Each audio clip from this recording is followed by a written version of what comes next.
There's a whole bunch of artwork in here. Seems pretty old. Nicole, this is probably your area of expertise. What do all these paintings mean? Let me see. To understand these murals requires some knowledge of the history surrounding the War of Funerary Flame. I shared a little of this with Lauma before.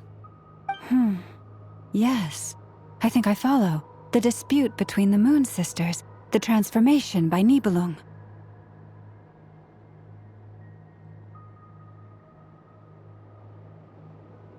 Oh no, it's no trouble. I'd be delighted to share the tale again.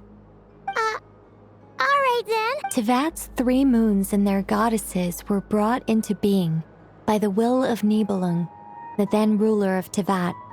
But when the heavenly principles came, they changed the world completely, down to its very foundation. The moon goddesses were nowhere near strong enough to challenge this entity. But the heavenly principles did not view them as heretical entities that had to be removed. Essentially, the 3 moons existed to keep this planet alive and operational, which did not directly conflict with the heavenly principles' aims. Nevertheless, the inherent precariousness of this arrangement would soon be revealed. Nibelung returned, yes.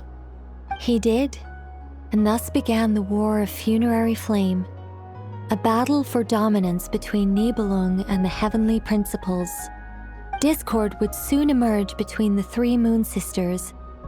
One would voice the opinion that they should follow Nibelung, for it was he who first hung the moons in the sky. Another would argue that taking sides in the conflict would only bring the world closer to ruin. There was no telling where it would lead, especially since their creator had returned bearing the perilous power of the abyss. Nibelung would eventually discover their disloyalty. He had all 3 imprisoned before transforming the moons into weapons with which to fight against the heavenly principles. What? Weapons?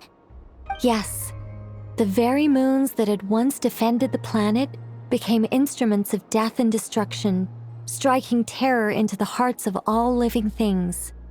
And although the heavenly principles and the 3 moon sisters had once been at peace, it now seemed that the moons posed an unacceptable threat to Tevat.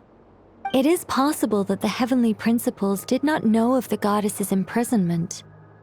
If so, the weaponization of the moons would surely have been viewed as an intentional breach of the peace agreement.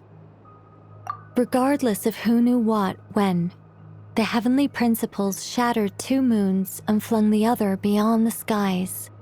Whether the goddesses managed to escape Nibelung's captivity after his fall, nobody knows. But this much is certain. From that day on, the moons no longer belonged to Tevat. The rejection slowly drained their power until eventually they passed away. So that's the full story. You say the moons ceased belonging to Tevat from then on. Why then would Columbina be born here? That is perhaps due to the lingering connection between the Frost Moon, which was not shattered, and this world. You could see it as the 3 sisters' dying wish.